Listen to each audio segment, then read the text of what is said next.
공장은 다 지어졌는데 전기가 안 들어와서 가동을 못한다면 이게 남의 나라 얘기일까요? 지금 미국 정부는 한국 기업들에게 반도체 공장을 지으라고 강하게 요구하고 있습니다. 그런데 정작 그 공장에 전기를 넣어주려면 발전소에서 만든 고압 전기를 공장이 쓸 수 있는 전압으로 낮춰주는 장치, 그러니까 변압기가 있어야 하는데 이 변압기 하나를 주문하면 최대 4년을 기다려야 한다는 사실 알고 계셨습니까? 실제로 미국 컨설팅 업계에서는 대용량 변압기의 경우 납기가 최대 4년까지 늘어났다는 이야기가 나옵니다. 지금 미국 전역에서 전력망에 연결되기를 기다리는 발전 프로젝트, 그러니까 발전소를 짓겠다고 신청은 해놨는데 아직 전력망에 연결이 안 돼서 순서를 기다리는 프로젝트의 규모가 2000기가와트를 훌쩍 넘어섰습니다. 기가와트는 전기 생산 능력을 나타내는 단위인데 원자력 발전소 1기가 보통 1기가와트 정도입니다. 그러니까 원전 2000개를 새로 지어야 처리할 수 있는 물량이 줄을 서 있다는 뜻이고 이건 이미 미국 전체 발전 설비 용량을 넘어선 규모입니다. 짓겠다고 줄 서 있는 발전소가 지금 미국에서 실제로 돌아가고 있는 발전소 전체보다 많다는 뜻입니다. 게다가 최근 미국 연구기관 집계로는 이 대기 물량이 2600기가와트까지 더 불어났다는 조사도 있습니다. 이게 왜 우리 얘기냐고요? 삼성전자가 텍사스 테일러에 짓고 있는 공장, 인텔이 오하이오에 짓겠다던 공장, 전부 이 전력망 정체에 발이 묶여 있기 때문입니다. 그런데 최근 여기에 한 가지 압박이 더 얹어졌습니다. 미국이 이번엔 아직 짓지도 못한 공장 이야기가 아니라 이미 벌어들인 돈에 손을 대기 시작한 겁니다. 미국은 반도체 패권을 되찾겠다며 조단위 투자를 요구하면서 동시에 그 공장을 돌릴 전기 하나 제때 넣어주지 못하고 이제는 번 돈까지 나누자고 합니다. 투자 요구, 전력 병목, 이익 공유 요구라는 3중의 압박이 동시에 걸린 셈입니다. 이게 단순히 전기가 조금 모자란 수준의 얘기일까요? 아니면 미국이 반도체 패권을 되찾는 방식 자체가 이미 다른 국면으로 넘어간 걸까요? 오늘은 이 질문에 숫자로 하나씩 답해 보겠습니다. 세계 최강 전력망을 가졌다던 미국이 이 지경까지 온 데는 이유가 있습니다. 세 가지 흐름이 동시에 겹쳤기 때문입니다. 첫 번째는 AI 데이터 센터 붐입니다. 챗봇 하나 돌리는데 예전 검색 엔진보다 훨씬 많은 전기가 들어갑니다. 두 번째는 전기차 확산이고 세 번째는 제조업 리쇼어링, 그러니까 해외로 나갔던 공장들이 다시 미국으로 돌아오는 흐름입니다. 문제는 이 세 흐름이 전부 같은 시기에 같은 전력망 위에서 부딪혔다는 겁니다. 여기에 미국 전력망 자체가 낡았다는 문제도 겹칩니다. 미국 송전망의 약 70%가 설치된 지 25년을 넘겼고 변압기 대부분은 설계 수명인 30년에서 40년을 이미 넘긴 상태입니다. 실제로 올여름 미국 50개주 가운데 24개주가 정전 위기에 몰렸다는 조사까지 나왔습니다. 그러면 미국 안에서도 다 똑같이 힘든 걸까요? 그렇지는 않습니다. 대만 TSMC의 애리조나이 공장은 원래 2026년 가동을 목표로 했다가 여러 차례 미뤄졌는데 최근에는 오히려 공사 기간을 앞당겨서 2027년 양산을 목표로 서두르고 있습니다. 다만 이렇게 일정을 무리하게 압축하다 보니 미국에서 생산하는 반도체 웨이퍼 가격이 최대 30%까지 오를 거라는 전망도 함께 나옵니다. 빨리 지으려면 그만큼 비용을 더 치러야 한다는 뜻입니다.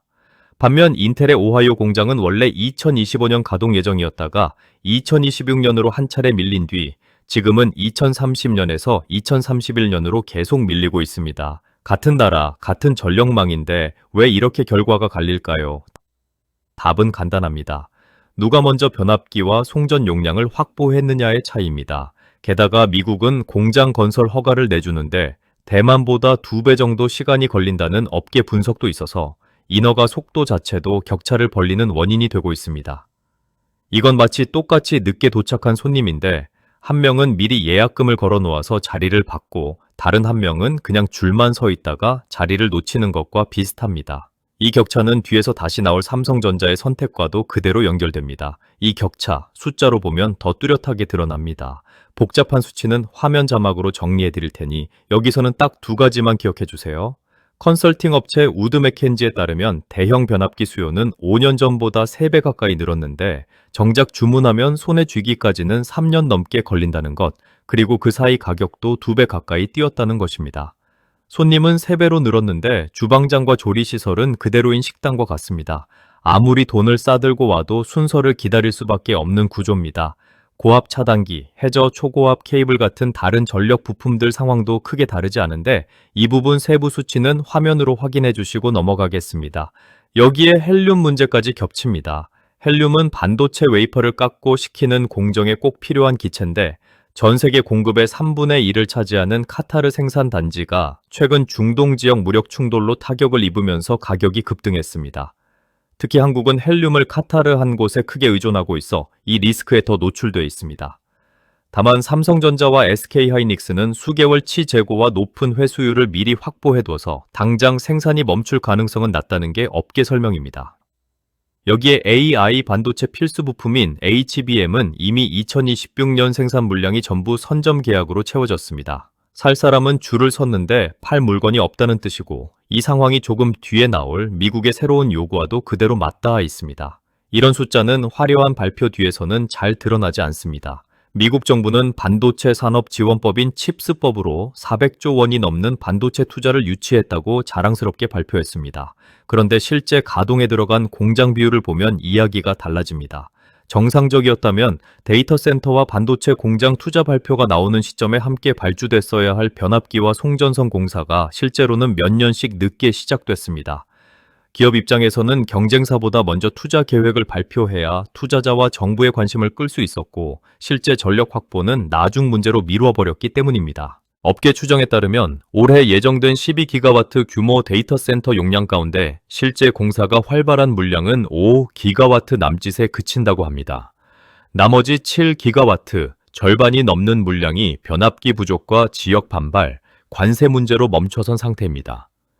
한 개 공장의 변압기 발주가 늦어지면 같은 공급망을 쓰는 다른 프로젝트의 순서도 함께 밀립니다. 도미노처럼 밀리고 밀린 일정은 결국 완공 목표 자체를 다시 써야 하는 상황으로 이어지고 있습니다. 이 싸움에는 물러설 수 없는 두 진영이 있습니다. 한쪽은 미국 연방정부와 반도체 기업들이고 다른 한쪽은 지역 전력회사와 인허가 당국 그리고 발전소 건설에 반대하는 지역 주민들입니다.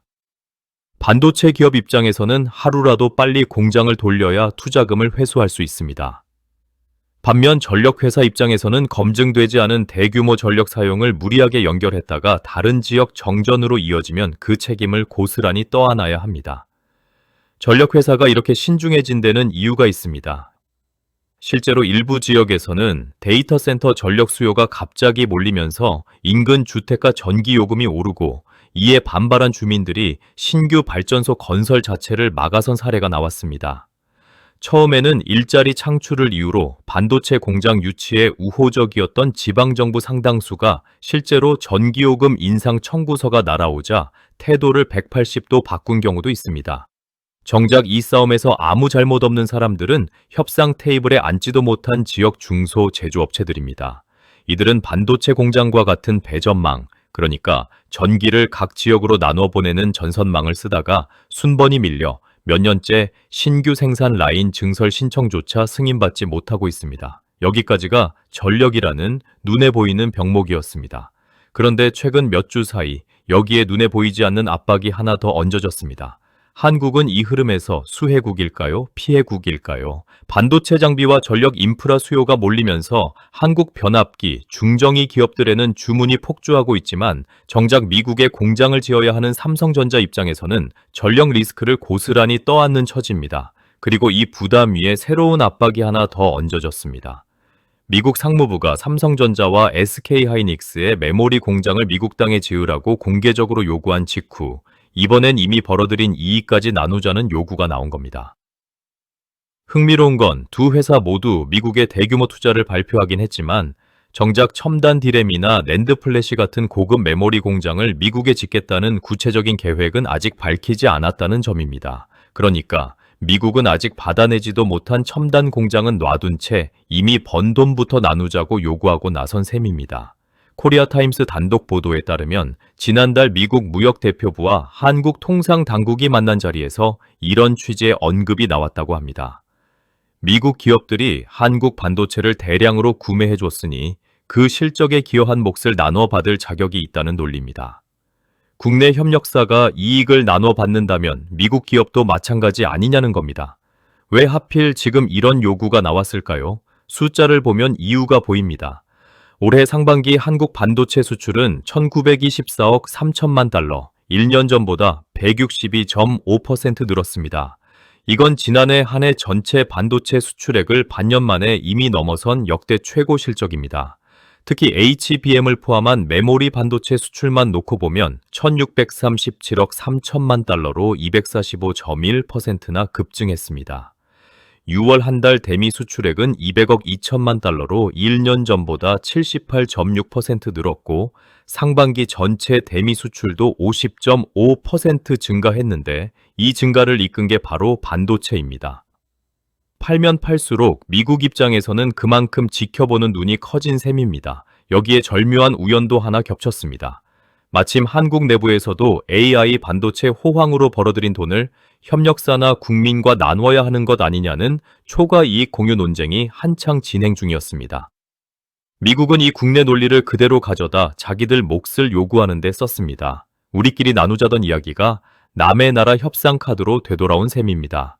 실제로 이 보도가 나온 뒤 국내 여론에서는 초과 이윤 논란이 오히려 미국에 명분을 준 것 아니냐는 비판이 정치 성향을 가리지 않고 쏟아졌습니다.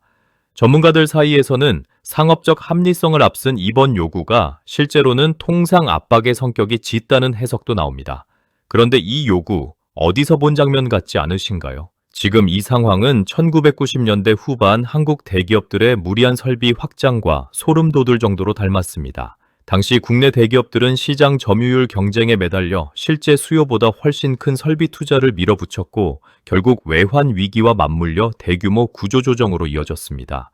미국의 지금 상황도 비슷합니다. 반도체와 AI 투자 발표는 화려하지만 그 발표를 뒷받침할 전력망이라는 기초 체력은 준비되지 않은 채 몸집만 먼저 키운 겁니다. 그리고 더 거슬러 올라가면 1980년대 후반 미국이 일본 반도체 산업을 상대로 썼던 방식과도 뼈대가 겹칩니다. 그때도 시작은 무역 흑자였습니다. 일본이 미국에 반도체를 너무 많이 팔아서 문제라는 논리로 미일 반도체 협정이 맺어졌고 그 결과 일본 디램 기업들은 회생 불가능한 상태까지 몰렸습니다. 지금 미국이 한국에 던지는 너희가 우리 덕에 벌었으니 나눠라라는 논리는 그때와 놀랍도록 닮아 있습니다. 물론 차이도 있습니다. 그때 일본은 미국 시장 점유율이 50%가 넘는 절대 우위 상태였고 지금 한국은 미국의 AI 인프라에 없어서는 안 될 공급자 위치에 있습니다. 이 차이가 한국에 유리하게 작용할지 오히려 더 강한 압박의 빌미가 될지는 아직 열려있는 질문입니다. 지금 이 순간 다른 나라들은 저마다 다른 카드를 준비해두고 있습니다. 미국 행정부는 반도체 산업의 자국 내 유치를 최우선 과제로 못 받고 투자 요구에 이어 이익 공유 요구까지 압박 수위를 계속 높이고 있습니다. 유럽의 셈법은 결이 다릅니다. 유럽연합은 최근 이른바 유럽 기술 주권 전략 초안을 마련하고 반도체법을 개정한 칩스법 2.0을 통해 국경을 넘나드는 대형 반도체 프로젝트에 집행위원회가 직접 투자할 수 있는 체계를 갖추기로 했습니다. 미국 빅테크에 대한 의존도를 낮추고 자체 클라우드, 반도체 생태계를 키우겠다는 게 골자인데 미국이 핵심 기술 서비스 접근을 언제든 제한할 수 있다는 우려가 유럽 안에서 커진 데 따른 대응이라는 해석이 나옵니다. 중국은 아예 다른 길을 걷고 있습니다.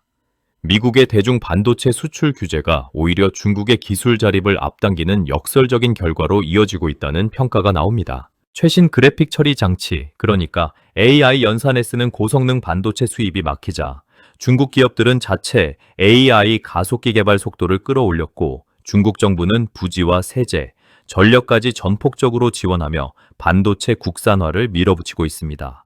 동아시아로 눈을 돌리면 온도차가 더 뚜렷하게 드러납니다. 일본은 반도체 보조금과는 별개로 자국 발전사가 직접 미국 현지에 데이터 센터 전용 발전소를 짓는 방식을 택했습니다. 일본 최대 발전사인 제라는 미국 중부에 원전일 기급인 1기가와트 규모의 가스 화력 발전소를 2028년 가동을 목표로 투자액 약 5천억 엔, 우리 돈으로 4조 7천억 원 넘게 들여짓기로 했습니다. 이는 앞서 미일 정상회담에서 밝힌 대미 투자 프로젝트와는 별개의 움직임입니다. 비슷하게 소프트뱅크 그룹도 오픈 AI와 함께 추진하는 초대형 AI 데이터 센터 사업 스타게이트를 위해 텍사스에 가스 화력 발전소를 지으려 하고 있습니다. 전력망 연결을 기다리지 않고 발전소를 데이터 센터 옆에 아예 함께 지어버리는 이런 방식이 미국 안에서도 점점 늘고 있는 추세입니다. 전력을 남에게 기대지 않고 스스로 먼저 확보해두는 전략인 셈입니다. 반면 같은 반도체 강국인 대만은 이번 이익 공유 요구에서는 상대적으로 조용합니다. 결국 유럽은 거리를 두고 중국은 아예 판을 새로 짜고 일본은 스스로 전기를 만들어 끼워 넣고 있는데 정작 시장 경제 체제를 공유하는 한국만 전력 문제에서도 이익 공유 압박에서도 정면으로 홀로 겨냥당하고 있는 모양새입니다. 이 모든 흐름은 원화 환율과 한국 기업 실적으로도 이어집니다. 미국 내 반도체 공장 가동이 늦어질수록 한국에서 만드는 물량에 대한 의존도는 오히려 길어집니다. 단기적으로는 한국 반도체 기업에 유리해 보이지만 동시에 미국 정부의 투자 압박과 이익 공유 압박 강도도 함께 세지는 2중, 3중의 상황이 벌어지고 있는 겁니다. 벌면 벌수록 압박의 명분이 커지는 구조라는 뜻입니다. 그런데 전력망 지연이든 이익 공유 압박이든 결국 그 청구서는 누구 앞으로 날라왔을까요? 정치인도 대기업 임원도 아닌 평범한 사람들입니다. 공장 완공이 늦어지면서 예정됐던 채용도 함께 미뤄졌고 지역 협력업체들은 계약된 물량을 받지 못해 자금 압박에 시달리고 있습니다. 채용 공고는 나왔지만 실제 근무 시작일이 계속 미뤄지는 경우가 늘고 있습니다. 반도체 관련주에 투자했던 개인 투자자들은 공장 가동 지연 소식이 나올 때마다 주가 변동성을 온몸으로 받아내고 있습니다. 중소협력업체는 납품 일정이 밀리면 은행 대출 상환 일정과 어긋나면서 자금난이 커집니다. 전력망 여유가 있는 지역은 투자 유치에 성공하지만 그렇지 않은 지역은 아예 후보지에서 탈락하면서 지역 간 격차가 더 벌어지고 있습니다. 그리고 이번 이익 공유 요구가 현실화되면 이 청구서는 한 겹 더 두꺼워질 수 있습니다. 기업이 벌어들인 이익 일부가 협상 카드로 빠져나가면 그만큼 국내 재투자와 협력사로 돌아갈 목도 줄어들 수 있기 때문입니다. 회사는 역대 최대 실적을 낸다는데 왜 내 월급과 채용 시기는 그대로일까요? 청구서만 남 뒤에 숨어있던 사람들에게 먼저 도착하는 구조, 이게 지금 벌어지고 있는 일입니다. 그런데 모두가 이렇게 당하고만 있었던 건 아닙니다. 앞서 TSMC와 인텔이 갈린 이유가 변압기와 송전 용량을 먼저 확보했느냐의 차이였다면 삼성전자와 SK하이닉스는 처음부터 그 답을 알고 있었던 셈입니다. 삼성전자와 SK하이닉스는 왜 소름 끼치도록 담담하게 이 상황을 지나가고 있을까요? 답은 전력을 남에게 맡기지 않기로 한 결정에 있습니다. 삼성전자는 과거 국내 공장에서 정전으로 큰 손실을 겪은 경험 때문에 전력 공급 안정성에 극도로 민감합니다. 그래서 미국 공장에서도 외부 전력망 의존도를 낮추려는 움직임을 보이고 있습니다. 소형 모듈 원전, 그러니까 SMR을 도입하는 방안 검토와 자체 발전 시설 확보가 대표적입니다. SMR은 대형 원전을 작게 쪼개 공장에서 미리 부품처럼 만든 뒤 현장에서 조립하는 방식이라 큰 원전보다 짓는 기간과 리스크를 줄일 수 있다는 게 핵심입니다. 전력 문제를 그저 정부와 전력회사 탓으로 돌리고 기다리기만 한 기업들은 지금도 가동 시점을 못 박지 못하고 있는 반면 자체 전력원을 미리 확보한 기업들은 변압기 순번 경쟁에서 한 발 비켜설 수 있었습니다. 여기서 조용히 웃고 있는 또 다른 승자도 있습니다. 바로 변압기와 전력 설비를 만드는 국내 중정위 기업들입니다. 전 세계가 설비 품귀에 시달리는 지금 이들에게는 수년치 수주 잔고가 쌓이고 있습니다.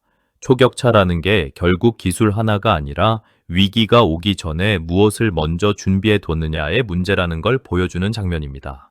앞으로 이 흐름을 지켜볼 때 봐야 할 것은 분명합니다. 앞으로 12개월에서 24개월, 가장 중요한 변수는 세 가지입니다. 미국 연방정부가 인허가 절차를 얼마나 단축시켜주느냐, 변압기 국내 생산 확대가 실제로 얼마나 속도를 낼 수 있느냐, 그리고 이 이익 공유 요구가 압박용 카드에 그칠지 실제 협상 테이블에 오를지입니다. 실제로 미 에너지부는 국방물자 생산법, 그러니까 국가 안보와 직결된 물자의 생산을 정부가 직접 명령하고 지원할 수 있게 한 법까지 동원해 변압기를 포함한 전력망 인프라 전반의 국내 생산과 투자를 늘리겠다고 나섰지만 이 조치가 효과를 보려면 최소 몇 년이 걸린다는 게 업계의 공통된 시각입니다. 오늘 이야기를 정리하면 이렇습니다. 미국은 반도체 패권을 되찾겠다며 한국 기업들에게 대규모 투자를 요구하고 정작 그 공장을 돌릴 전력망은 수요 증가 속도를 따라가지 못하고 있으며 이제는 이미 벌어들인 이익까지 나누자고 요구하는 삼중의 압박을 동시에 걸고 있습니다.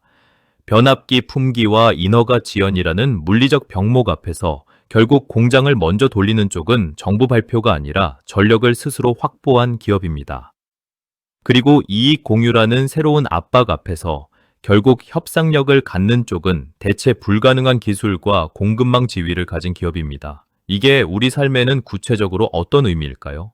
미국 진출을 늘리는 한국 반도체 기업들의 가동 일정과 실적 배분은 앞으로도 미국의 전력 인프라 상황과 통상 압박 강도에 따라 계속 흔들릴 수 있다는 뜻이고, 동시에 전력 설비를 만드는 국내 기업들에는 오히려 수혜가 이어질 수 있다는 뜻이기도 합니다. 특정 종목을 사라거나 팔라는 이야기가 아닙니다. 다만 앞으로 반도체 관련 뉴스를 볼 때 투자 금액이나 공장 착공 발표뿐 아니라 그 뒤에 변압기와 전력망 확보 소식, 그리고 이익 공유를 둘러싼 협상 소식이 함께 나오는지를 살펴보시면 남들보다 한 발 먼저 흐름을 읽으실 수 있을 겁니다. 오늘의 이야기는 여기까지입니다. 영상이 도움되셨다면 구독과 좋아요, 알림 설정까지 꾹 눌러주시는 거 아시죠? 시청해주셔서 감사합니다.